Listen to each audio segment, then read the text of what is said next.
Everyone, welcome back to the Art Journal Club. Today we'll have Nelli tell us about Beyond GR. Yes, welcome everybody. So this is going to be kind of a broad overview of Beyond GR because Beyond GR is just a collection of a bunch of theories that modify Einstein's field equations. And so this is going to be kind of a motivation behind why you would want to do that and then how you would do it. And then a couple examples of existing Beyond GR theories that you might see in the literature if you ever read. So to motivate Beyond GR theories is kind of, now it seems kind of silly why we might do it, because we have some really good experimental observations from LIGO that show that GR is a really good theory and we can measure it really accurately. But before LIGO, there was almost no direct observations of gravitational waves that would prove GR as a theory. So theorists naturally would take Einstein's theory and just run with it, see what else they can change and what else they can do to modify it, to see if they could encompass more stuff in GR, maybe adding quantum or something like that. So that's kind of like how Beyond GR theories came about, is just we weren't able to prove it, so theorists like to keep going with it. And so to make a Beyond GR theory, you have to modify Einstein's field equations to get some other kind of field equations for your four-dimensional gravity. But the way Einstein's equations are formulated as we know them the way we get Einstein's equations that we know of is not the best for modifying them. And the reason is because we start to get Einstein's field equations from taking something like the commutator of the covariant derivatives. And this tells us kind of a measure of the curvature of our space-time. So it'll give you something like the Riemann tensor. And then from the Riemann tensor and some helpful Bianchi identities, namely this one,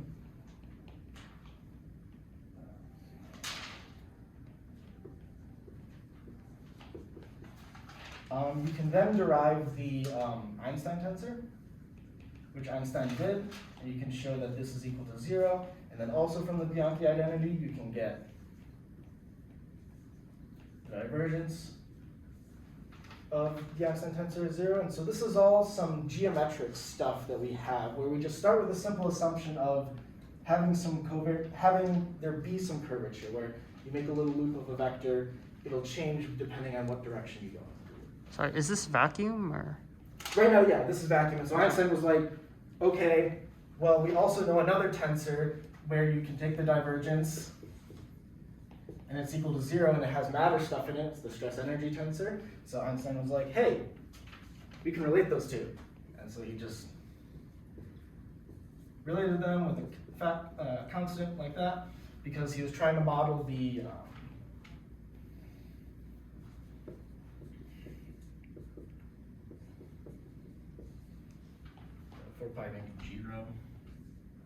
He was trying to model the field equation for Newtonian gravity, where there's second derivatives of some field is equal to some matter. And so in the Einstein tensor, you have the Riemann tensor, which is second derivatives of our metric, and then related to the matter, yes.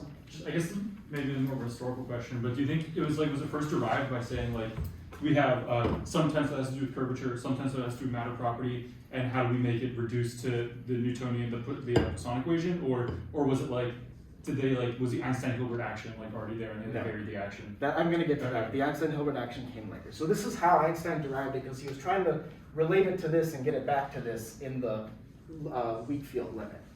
And so the way he did it is really nice, but in this process of going through, there's no really good point at which I could go in and say, hey, I'm going to change this thing so I get different field equations in the end, because we start from first principles.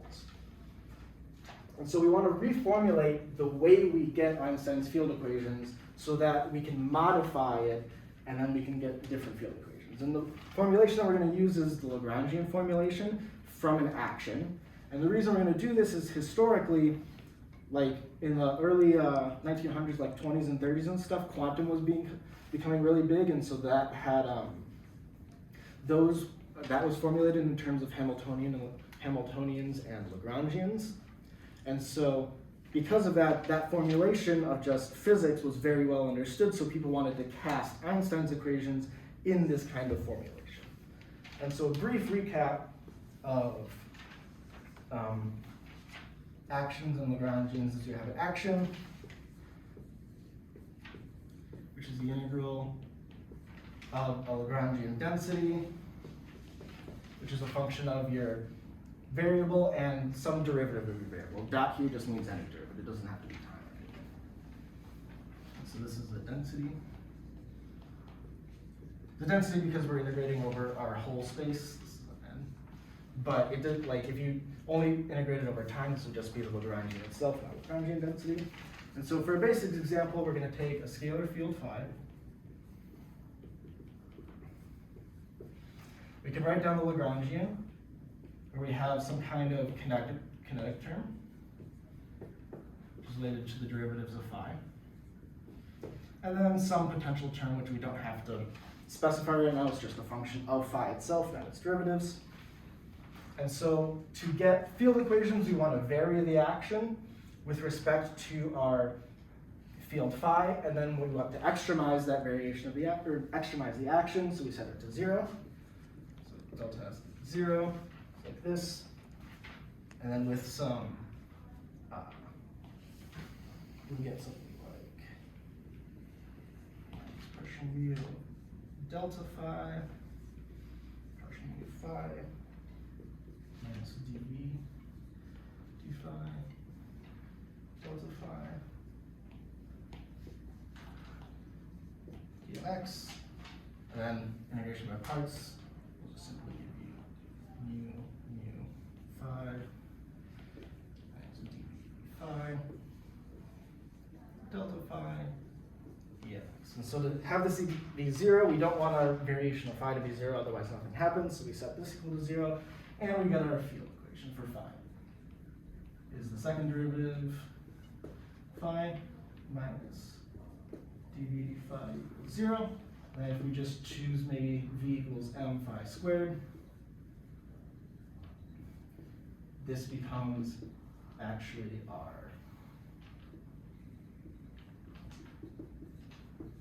Klein-Gordon equation. So if you took any relativistic field theory or any kind of quantum field theory, this is the most basic field equation that you use, and you can use the scalar field phi. And so we want to do this for GR. We want to start with a Lagrangian, and then we want to get out of it a field equation that's actually the Einstein field equations.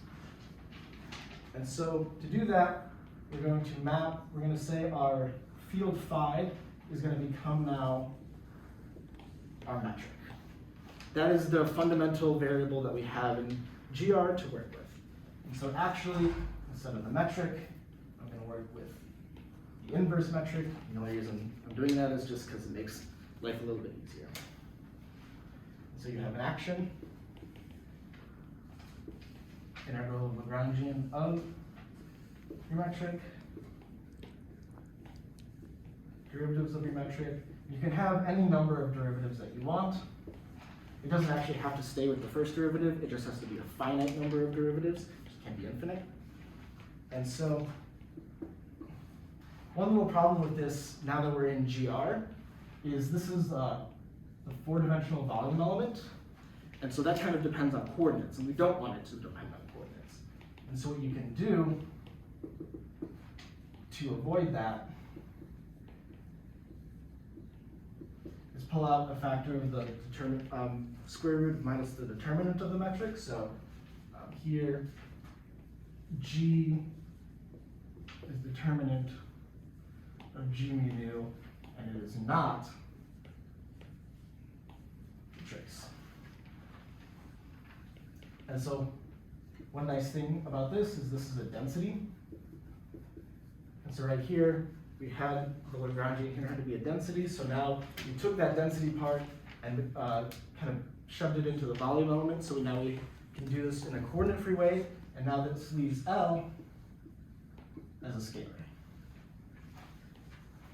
So now we have to choose a scalar. It can be any kind of scalar we want. But we want this, when we vary this action, we want it to reduce down to the Einstein field equation. So we have to choose a specific scalar. So the scalar we're going to choose is the Ricci scalar. And the reason that this is because it is the unique scalar that you can construct from the Riemann tensor, from the curvature tensor.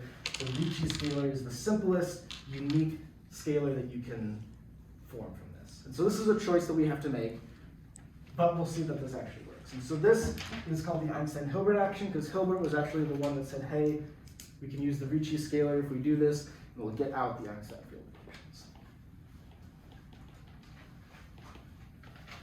So now we're going to vary this with respect to our inverse metric now. And we're going to get 3 terms. We're going to get the variation square root of g times r plus variation of the metric itself times r mu plus the variation of the Ricci tensor. And so this term is already good. We're happy with it. It has a delta G unit. But now we need to figure out what the variation of square root of the minus determinant of the metric is, and then also the variation of our. And so after a lot of algebra that I don't want to write down because it's not very illustrative at all, delta mu nu actually equals 0. So that's really nice. We don't actually have to care about that term. And so to calculate this one, we need just something from linear algebra, that natural log of the determinant of a square matrix is square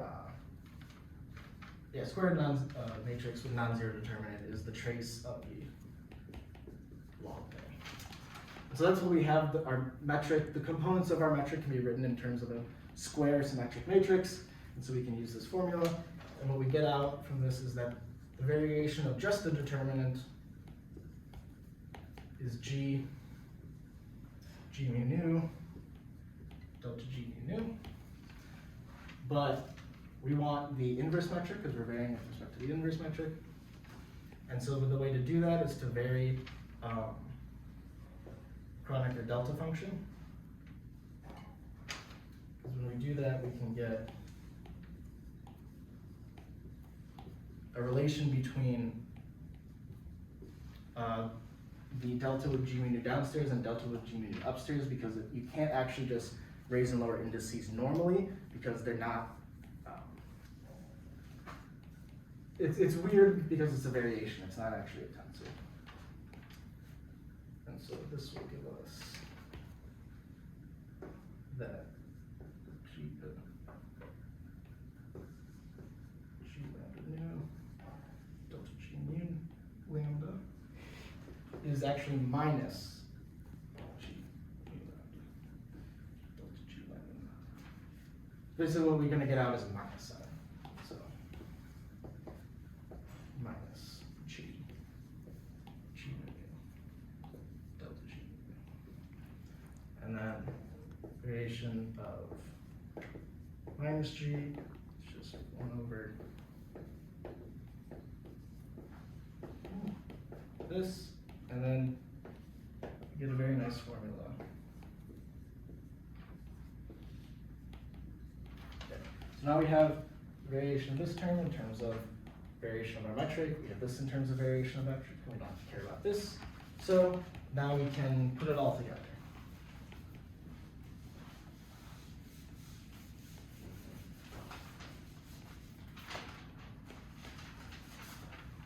Kyle, Yes. are you assuming asymptotic flatness here?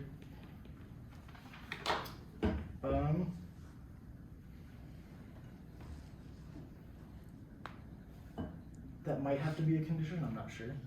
Because Something might blow up if you don't. something related to variation always required to like Oh, yeah. both ends fixed, right?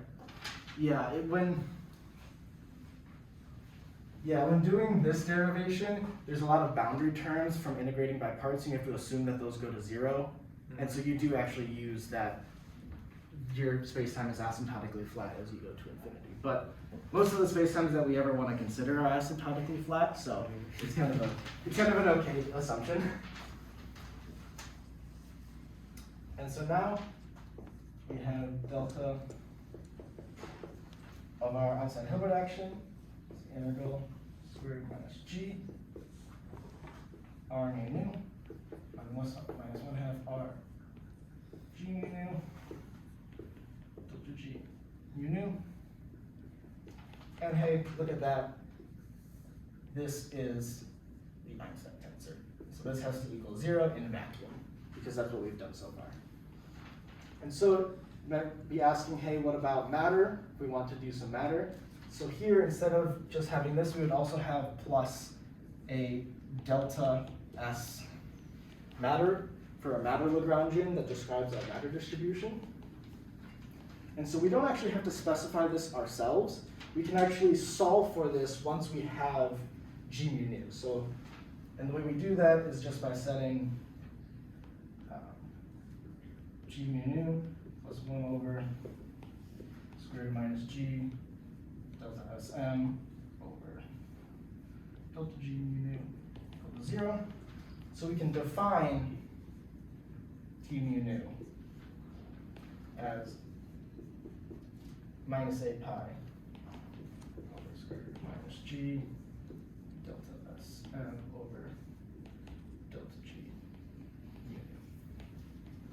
And so in this way, you can actually say, hey, I have any metric that I want, as long as it will satisfy. Do we want the 8 pi on the bottom, or? There's a constant somewhere. I'm not sure what it is. Just make it a kappa. So now it's like a constant. You can solve. You can say any metric you want, so long as this condition is satisfied. And then if you go through, calculate g mu nu, and then divide it by all of this, you can actually define the stress energy tensor in this way.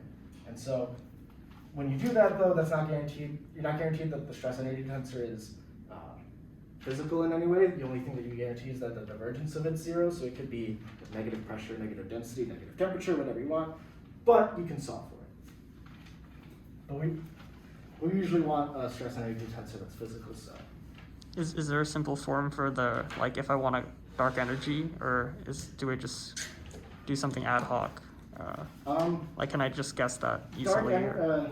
Cosmological constant will come in as a constant, not a scalar. So instead of r, you'll actually have a constant. And so I'll show that in one of the beyond GR theories. Okay. That can come in. Sure. And then one quick note that's just kind of a neat mathematical fact is that if you take the Einstein-Hilbert action, and instead of varying it with respect to just the metric, but you also vary it with respect to the connection itself, the connection, the covariant derivative, so in this formulation, the Christoffel symbols aren't a function of the, in general, the Christoffel symbols aren't a function of the metric itself. If you let it be anything you want, you actually derive out this condition, that the metric is compatible with the covariant derivative and stuff. So before we had to actually assume that this was true, but we can show that in general, if we let the connection vary, that we can actually show this is true. And this is called the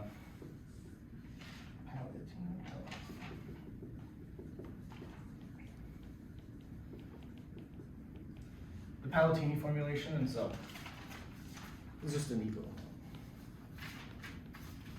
So now we get to the actual beyond GR part.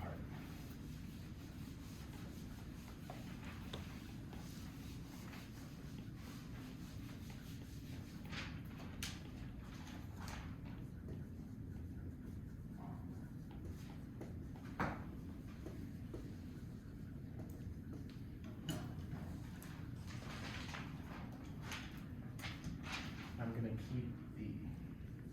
Hilbert action up here. So this is a pretty simple question, but like when you write down something like an integral of the curvature over space-time, am I supposed to think that this is analogous to like, you know, trying to minimize the curvature on some surface or something like that?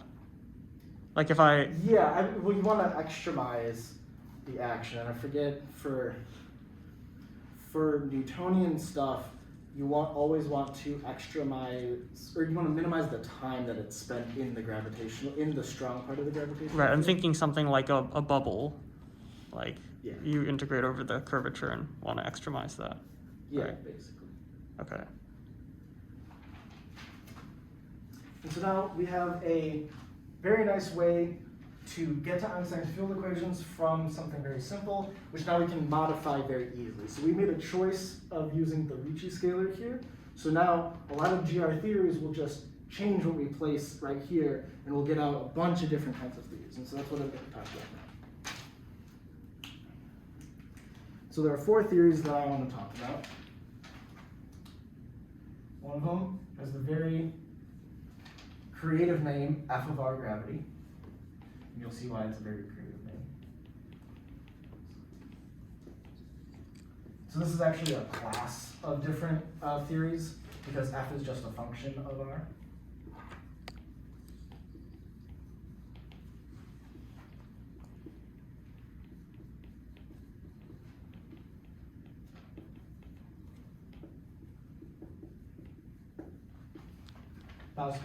Gauss-Bonnet gravity, which was proposed in 1971 by actually Lovelock, but it's named after Gauss-Bonnet. Bronsted gravity, and then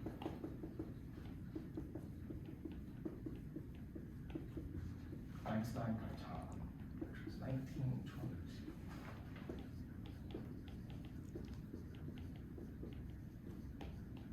And so the first 2 are tensor theories. Now I'll explain what this means.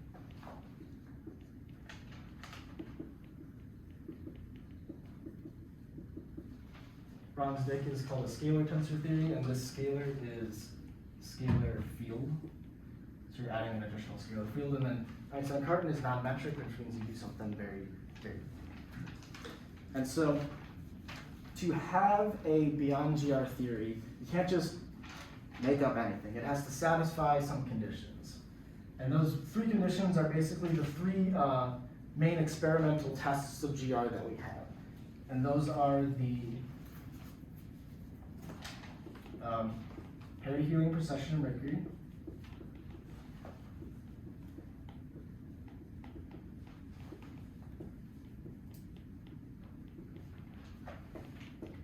gravitational redshift,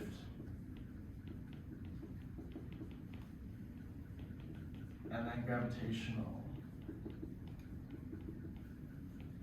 lensing.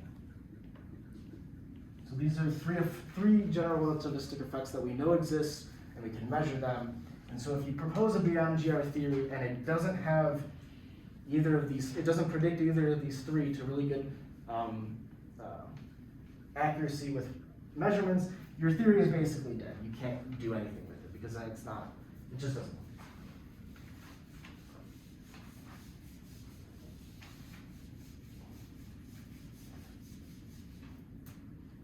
So the first theory I'm going to talk about is F of R gravity.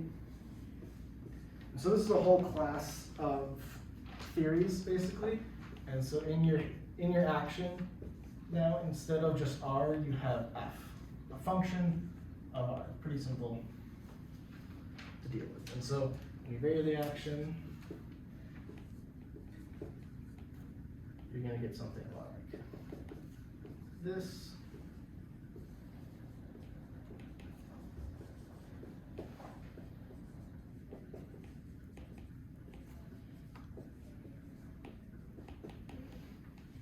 And then if you go through and simplify, basically, doing out this term is pretty complicated, and there's a lot of extra stuff that happens, but what you get out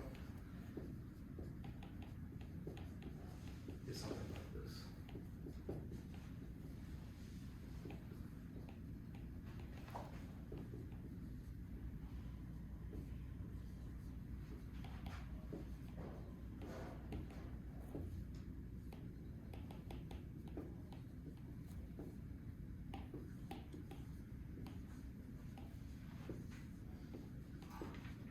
And so this is acting on the derivative of f with respect to r, this whole operator. And so this will give you your field equations.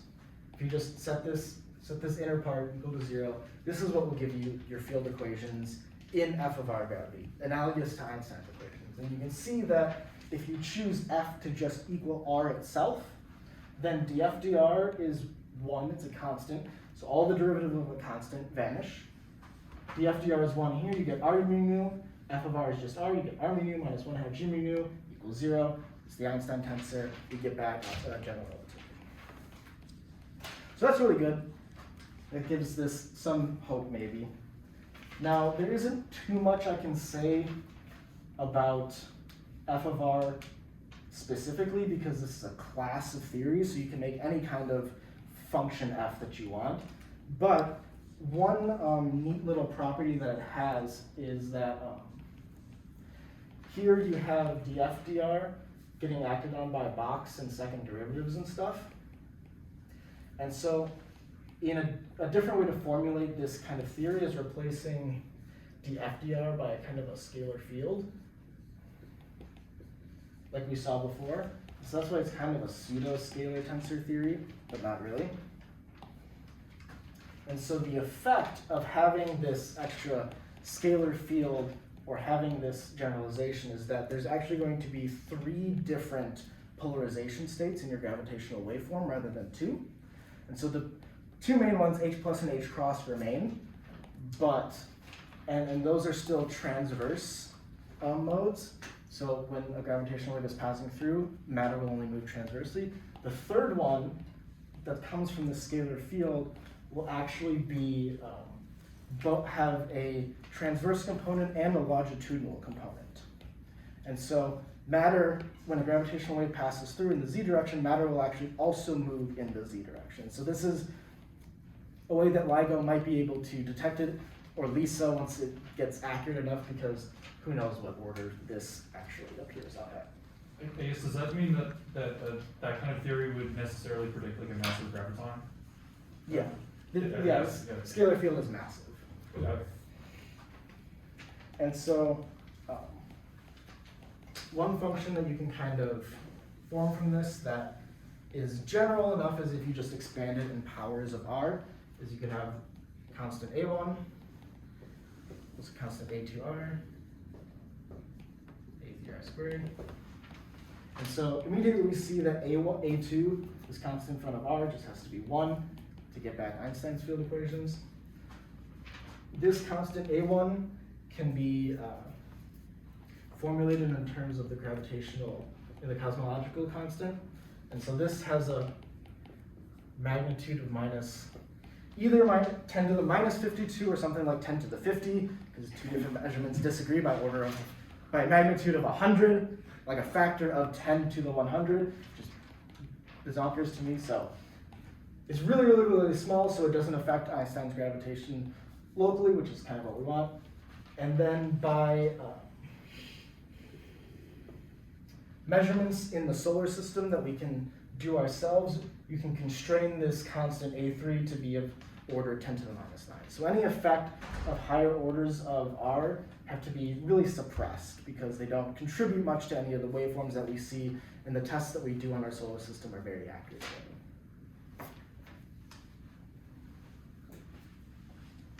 So that was a introduction of f of r gravity.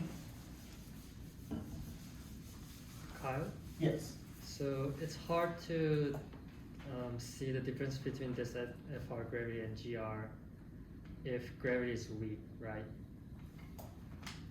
So, I mean, yeah. Well, I mean, gravity doesn't have to be weak for this term, because this is Einstein's equations. right.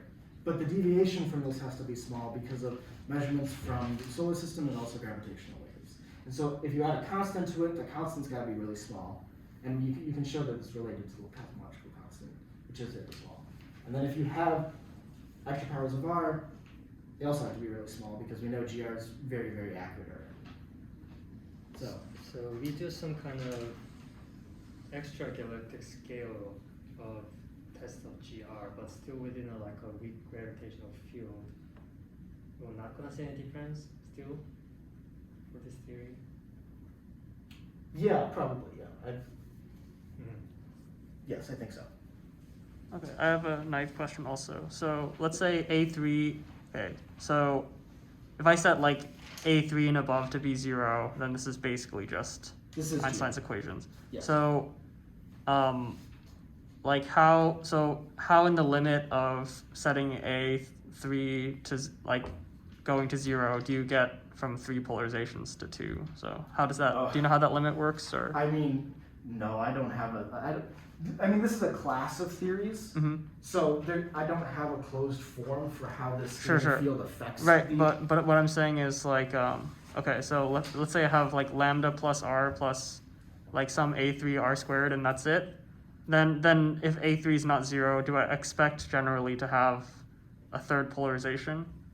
Yeah, this is a property of just anything after. So do I guess how If you're, if I like consider theories where I continue to decrease A3, then what happens to that third polarization? How do we get back to like what we it'll are used to? disappear somehow. I mean, you have this 1/2 I triple dot. In the transverse traceless gauge, this is what you get for GR. Mm-hmm. So I mean, and this has terms of the metric in it, basically, because this is from the source. So this will affect the gravity of the source, and it'll affect the metric, and so it'll come in there. I don't exactly know how. Okay, I see. Yeah. Yes. As an extension to that, why 3 rather than 5? I did not know. I mean, this is a whole like. Well, I asked because graviton spin 2, so you'd expect 5. Right? Yeah. I don't know. Okay. Sorry. Okay, the next one that I'm going to talk about, Gauss-Bonnet. I'm not going to go into too much detail because I don't particularly understand it a lot, and there isn't much to show for it, but it's the action becomes r squared minus 4r mu r mu plus r mu rho sigma r mu rho sigma. Yeah, d4x. And so you can see now that this isn't f of r gravity because it has square of the Ricci tensor and then a square of the Riemann tensor. So this now isn't a linear second order differential equation, it's a quadratic second order differential equation. And so this comes, like the name and the term comes from the Gauss-Bonnet theorem, which comes from this is a 4D generalization of Gauss's theorem in 2D, basically. And so in 2D, this is just a sketch. This isn't anything concrete.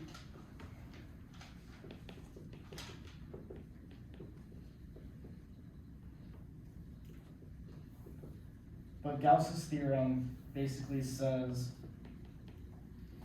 that if you take your manifold and you have your extrinsic curvature over the manifold, and you integrate over that, this is equal to the Euler characteristic.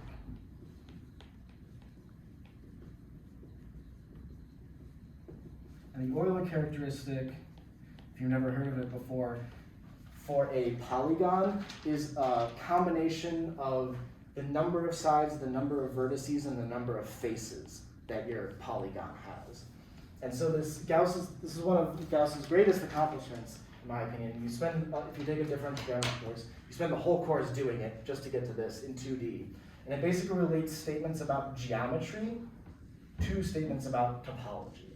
And so that isn't obvious at all when you just think about it. Why would the geometry of a surface be related to its topology? But it turns out it is.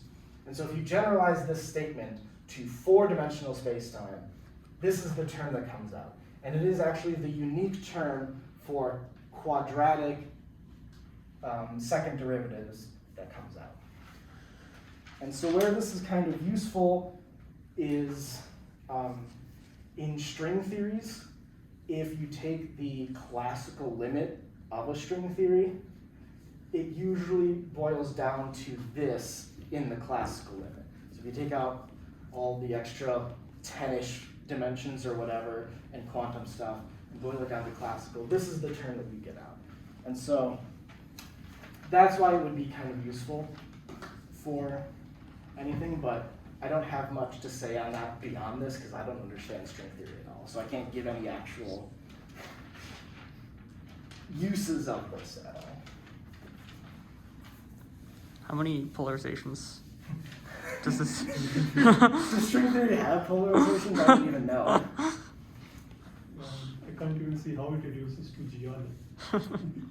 Yeah. Yeah. Well, I mean, this doesn't reduce to GR. Oh, it doesn't. Well, exactly, no. I mean, No. in some limit it might, but I mean, this is why they're beyond GR theories, is they're modifications. They just have to satisfy those three things. So it doesn't have to settle down to GR exactly, it just has to give us these observables that we see, because that's the constraints that we have.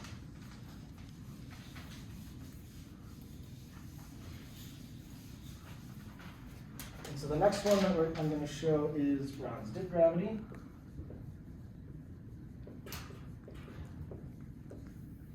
Do we know, by the way, do we know if like these two previous examples, like surely there have been constraints put by LIGO as well, right?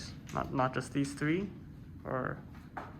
Yeah, LIGO now is some additional constraints, but these are the three classic tests of general relativity that we can do. LIGO's a bit harder because you base it off of a theory when you do the wave analysis, so you have to have a theory to do it. Right, but you don't, I see, but you don't necessarily right now exclude anything yet. Like you don't, like, gas bonded is. These are theories that are cited in the literature still today, so they are still valid. They're still being considered as theories. Okay. The one that is the most accepted now as an alternative is Browns-Dick gravity, the one I'm going to talk about. Okay. Right now. And so for this one, you're going to introduce a new scalar field in addition to the metric, basically. And so your action now becomes a scalar field phi being multiplied by the Ricci scalar plus an additional term. This is kind of a kinetic term of phi because, like we saw in the scalar wave example. And then also some matter Lagrangian. And this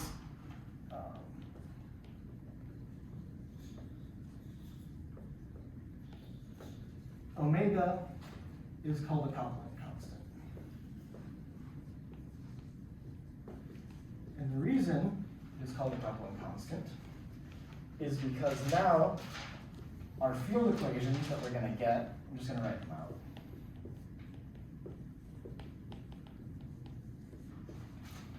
Is we have a box operator on phi, and so this will relate to the matter, T, the trace of the stress energy tensor, with this coupling constant omega. So it couples the scalar field to the matter, hence why it's called the coupling constant. And then also G mu is going to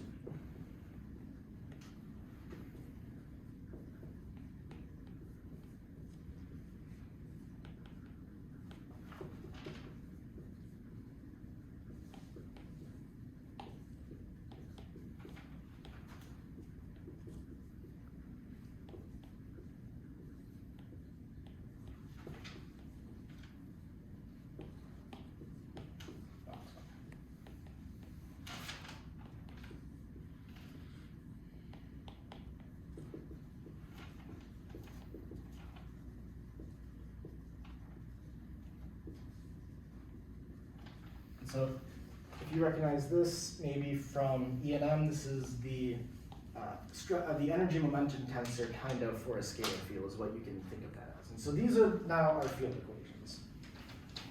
And so this constant omega is a dimensionless constant. And it's not a dimensionless constant in the sense of we factored out some things to make it dimensionless. It is truly a dimensionless constant. It has no units.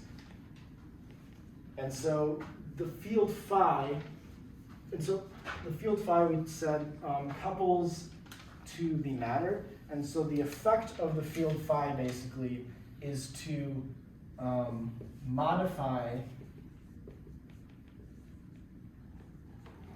big G, the Newtonian gravitational constant. So in GR, the Newtonian gravitational constant is constant everywhere in the space-time.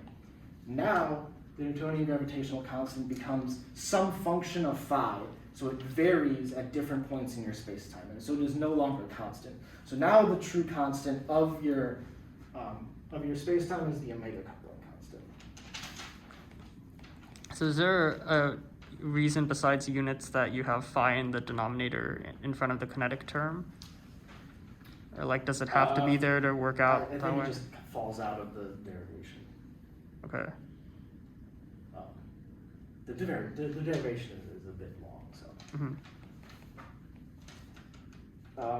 And an additional thing for this theory that is kind of interesting is that all vacuum solutions of general relativity are vacuum solutions of Browns-Dick gravity, but there are some vacuum solutions of Browns-Dick gravity that are not solutions of general relativity. And so this adds just a little bit extra wiggle room in your theory to play with some other things that you might not be able to with general relativity.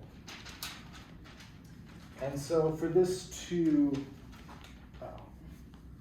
see how this will satisfy these constraints, we actually can take a limit of Browns-Dick gravity and we'll get back GR, which will satisfy the constraints. So box phi kind of goes like 1 over omega. So if we make omega really, really, really, really big, we can then say phi is some constant phi naught, which is related to the gravitational constant, which will be the actual Newton's gravitational constant, plus some terms of order 1 over omega.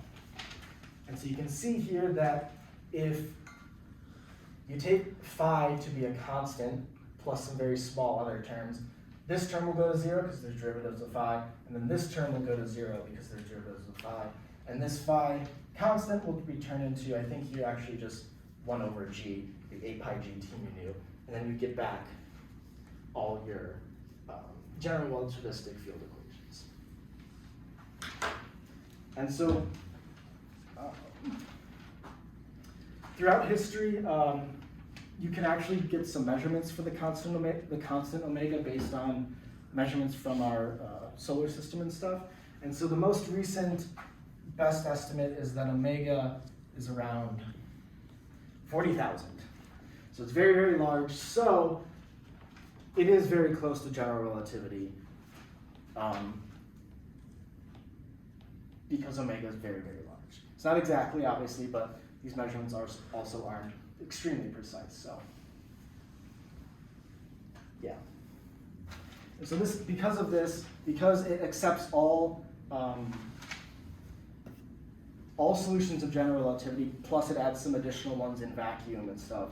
This is why it's one of the leading beyond GR theories, because of this, it's very hard to tell them apart if you don't, without making some other assumptions about stuff. It's very hard to determine which one it would be necessarily, given the freedoms that we have.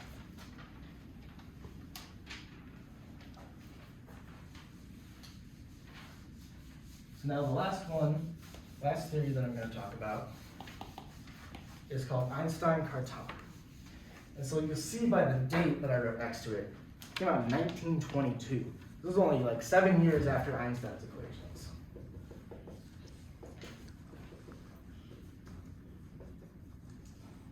So for it to exist that long and still pass all of the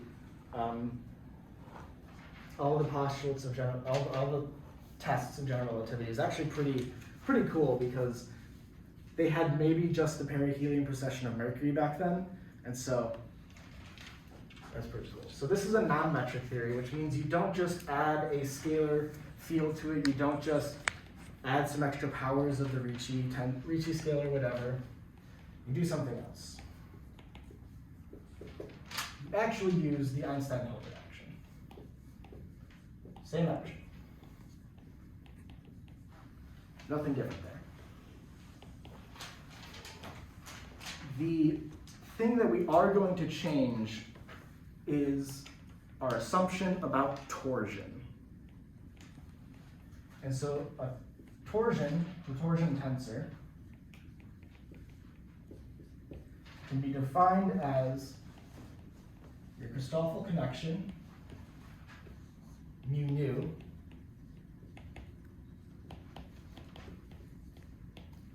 minus the same thing with the indices flipped.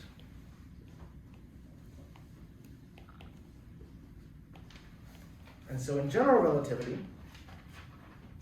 we know these are symmetric. Like the Christoffel symbol is symmetric, so you can just interchange the bottom two indices however you want, and it's 0. However, our assumption in Einstein-Cartan theory is simply that this is not true. Is that you can't just switch the indices on gamma. And so this will lead to a lot of different things, actually, even if we keep just the Einstein-Hilbert action. So there's a geometrical interpretation to that, like? So torsion is like kind of the counterpart to curvature. So when you have a geodesic along a curve is a geodesic, you say that when you travel along it, you're like not actually curving, you're going in a straight line. So that's what you kind of define as curvature. So if you have a deviation from geodesic, you're curving. Torsion is if you actually are going along a geodesic, but you actually are twisting. Your frame is twisting around that geodesic line. That is what torsion is.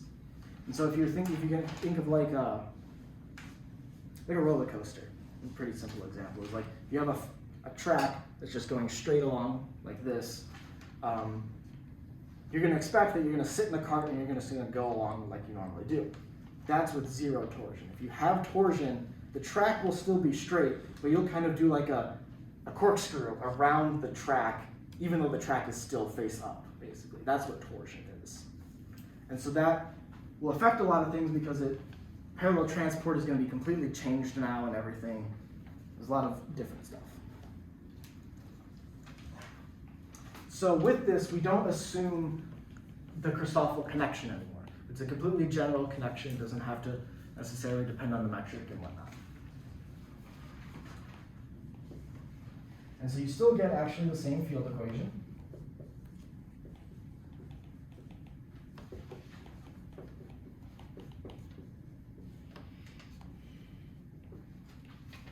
All right, SE on top of this for stress energy because we have a torsion tensor and then a stress energy tensor, so it gets kind of confusing. And so you can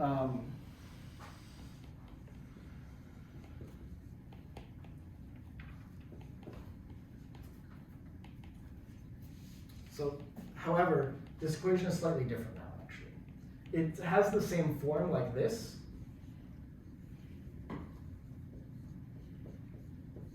but the antisymmetric part of the Ricci tensor is no longer 0. So the Ricci tensor is no longer symmetric, which will imply that T mu nu is also no longer symmetric. So G mu nu is still obviously symmetric, but since R mu nu is not symmetric, T mu nu is now not symmetric. And so you can relate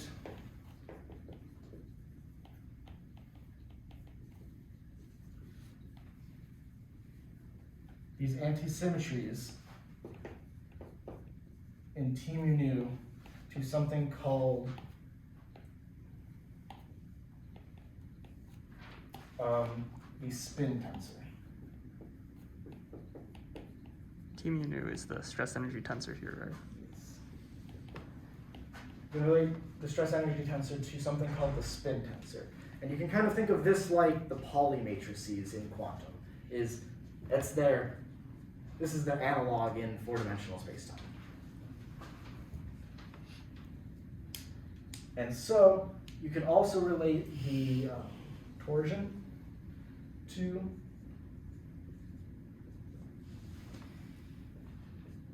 the spin tensor. Lambda, G rho, T mu lambda.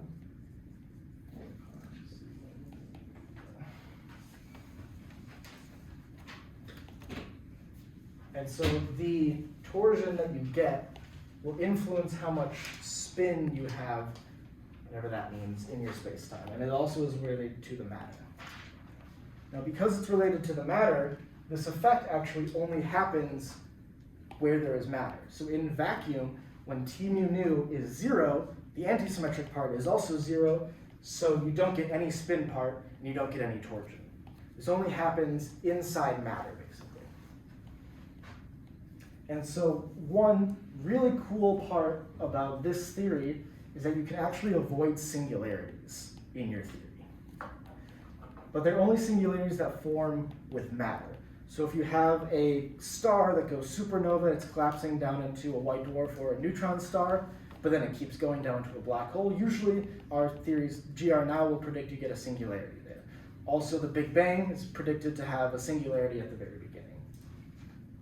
This theory, Einstein-Cartan, will allow you to avoid those singularities, actually. And there'll be kind of they call it a bounce, which is very loosely, very, very loosely, you can think of it as you have two fermions that don't want to go together a lot. So instead of collapsing down to like the same state like a boson would, they bounce away and they don't go into that state. Something else dramatically happens where you get a new kind of like dimension, kind of like curve if you go to the other side of that one graph. But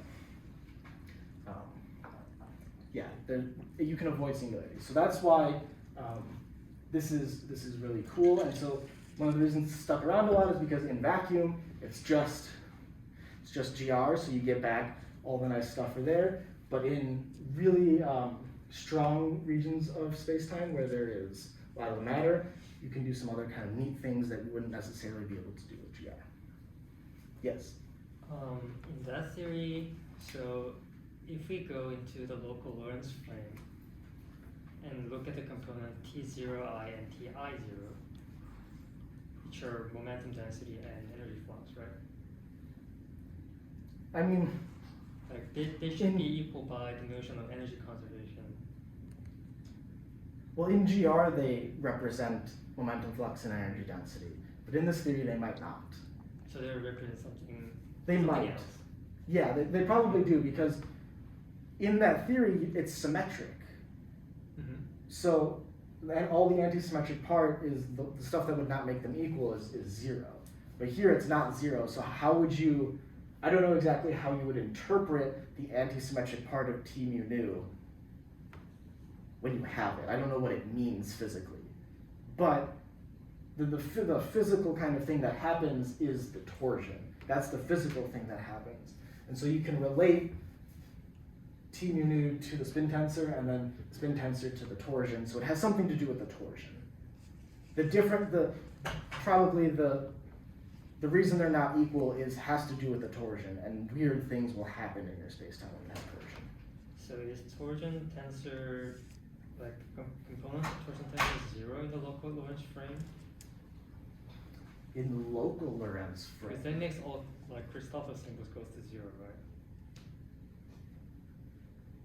Well, that would make the symmetric part of the Christoffel symbols go to Okay. 0. It wouldn't make the antisymmetric Sure. part. Yeah, everything changes now because you can no longer say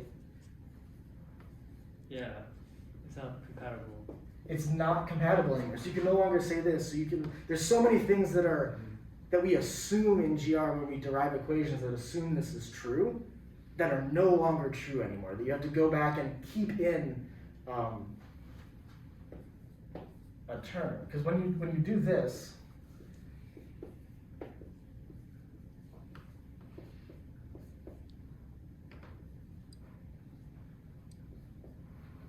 plus there's some other constants in here, so the indices don't match up. But when you do this commutator, it's equal to the Riemann tensor plus the torsion tensor. And so your whole definition of curvature when you take a loop of in two different directions is completely different. And so that's where this comes in. So is it a measurable? I mean, I don't know. You'd have to go inside of a star or some really dense matter to do this, obviously. Yes. So you wouldn't be able to like measure or put constraints on this kind of theory by like trying to look for some rotation or birefringence of a gravitational wave, right? Because you're saying in vacuum, it's it's just Einstein's solution, or in general relativistic solution. Yeah. So do you know? Is there like a testable prediction from it? I don't think so. I think people would have jumped on this really hard if there was. But I think just is the fact that you can't disprove it because it satisfies GR in vacuum is just a reason that it's hung around for a bit and it just hasn't been disproven fully. So it's the best kind of theory. Yeah, exactly. Yes. Yeah, I might suppose there's probably some testable prediction inside a neutron star, but like our knowledge of neutron stars is more limited than our knowledge of GR. Also, our access to Yeah. neutron stars. Yeah. I mean, I have a couple in my back pocket I could talk Yeah. but I want to reserve them for something else. So suppose Saul wants us to use Einstein-Cartan gravity and whatever. Is there like a formula analogous to like gamma is equal to derivatives in G that we can like? Is there a simple formula now for the connection for the Christoffel symbols? Connection is what we can freely specify. Yeah, connection is what we can freely specify. So in GR, you can actually derive that the connection is the Christoffel connection specifically. Okay. But now the connection is I doesn't see. have to be a function of the metric, so it can be other things. Mhm. It'll probably include the torsion. I don't know, Okay, right. I see. but yeah. So yeah, this is a general overview of different theories of different beyond GR theories, and then some of their properties. Not super in depth because there's been, if you look at the Wikipedia page, there's like a whole list this long of GR theories that have been disproven because they don't predict the correct things of GR. So, yeah, thank you all for coming. Anyone have any additional questions for Kyle? Going once? Yes. Quick question. So with Brand-Sticky, we're placing like lower limits on Yes, the coupling this constant? is a lower limit on omega. First omega was like 9, and then it was like 100, and then it's just kept going up over the decades. That's funny. Yeah, it's funny that you place lower limits on it, but it comes in like directly proportional to the metric or the action. I mean, right? Like Yeah, it's because the physical thing that you're adding is this field phi, and you can write the field phi in terms of powers of omega, and so that will dominate when you expand this out and everything. in other words, it's not the action that needs to reduce to the Einstein-Hilbert action. It's the field equation. The field equations are the real thing that have to give you your space-time. So yeah, those are what have to reduce down to. That makes sense. Yeah. Yes. So am I right to assume then that a disproving Brown-Sticky would just be constraining omega to be ever higher until it's so high that it's just like, It is yeah. GR, yes. That would basically prove that observably GR and Brown's, you can have a theory where it's either GR or it's Brown-Stick with omega really, really, really, really large. Yeah. And they'd be the same. Any other questions? All right, let's give him another round of applause. Thanks so much. Awesome Thank you. presentation. So like 2 weeks from now is going to be spring break, so we won't have a presentation. Then after that, we'll have a series of presentations, and you'll receive emails about that. Thanks, everyone.